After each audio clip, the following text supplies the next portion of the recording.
నమస్తే, welcome to Sakshi cinema. This is Shahida. టాలీవుడ్లో బహుముఖ ప్రజ్ఞాశాలిగా గుర్తింపు పొందిన మంచు లక్ష్మి నటిగా, హోస్ట్గా, నిర్మాతగా తనకంటూ ప్రత్యేకమైన ఇమేజ్ సంపాదించుకున్నారు.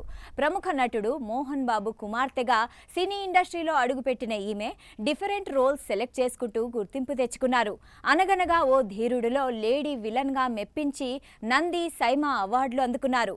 చందమామ కథలు, గుండెల్లో గోదారి వంటి సినిమాలతో సహాయ నటి విభాగంలో ప్రశంసలు దక్కించుకున్నారు. మరోవైపు లక్ష్మీ ప్రసన్న పిక్చర్స్ బ్యానర్ పై నిర్మాతగా కూడా సినిమాలు నిర్మించి అదృష్టాన్ని పరీక్షించుకున్నారు. అయితే నిర్మాతగా ఆమె ప్రయాణం ఆశించిన ఫలితాలను ఇవ్వలేకపోయింది. దొంగాట, ఊ కొడతారా, ఉలిక్కి పడతారా, దక్ష వంటి సినిమాలను నిర్మించినప్పటికీ అవి బాక్సాఫీస్ వద్ద పెద్దగా రాణించలేదు. ముఖ్యంగా దక్ష విడుదలలో ఆలస్యం, సినిమా డిజాస్టర్ కావడం ఆమెను ఆర్థికంగా దెబ్బతీసినట్లు తెలుస్తోంది. దీంతో ఇక నిర్మాతగా కెరీర్ ముగించాలని నిర్ణయించుకున్నారు. తాజాగా ఒక ప్రమోషనల్ ఈవెంట్లో మంచు లక్ష్మి మాట్లాడుతూ నిర్మాతగా తన అధ్యయనం ముగిసిందని స్పష్టం చేశారు. 5 ఏళ్ల క్రితం తాను నిర్మించిన ఒక సినిమా వల్ల వచ్చిన నష్టాలను ఇప్పటికీ భరించాల్సి వస్తోందని ఆమె తెలిపారు. ఆ సినిమా కారణంగా వచ్చిన అప్పుల్ని ఇప్పటికీ చెల్లిస్తూనే ఉన్నానని చెప్పడం సినీ వర్గాల్లో చర్చనీయాంశమైంది.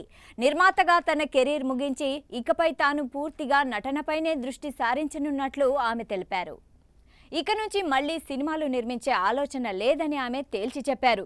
ప్రస్తుతం ఎవరైనా తన వద్దకు కథతో వస్తే ముందుగా నిర్మాత ఎవరో అడుగుతున్నానని అన్నారు. సరైన నిర్మాత ఉన్నప్పుడే సినిమా చేసేందుకు ముందుకొస్తానని తెలిపారు.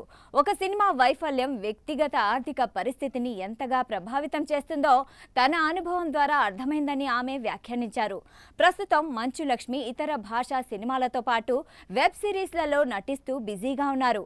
ఆమె కీలక పాత్ర పోషించిన ఒక తమిళ సినిమా త్వరలో తెలుగులో రిలీజ్కు సిద్ధమవుతోంది.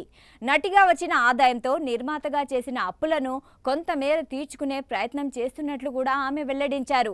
మొత్తంగా చూస్తే నిర్మాతగా ఎదురైన ఆర్థిక ఇబ్బందులు ఆమెను కఠిన నిర్ణయం తీసుకునేలా చేశాయి.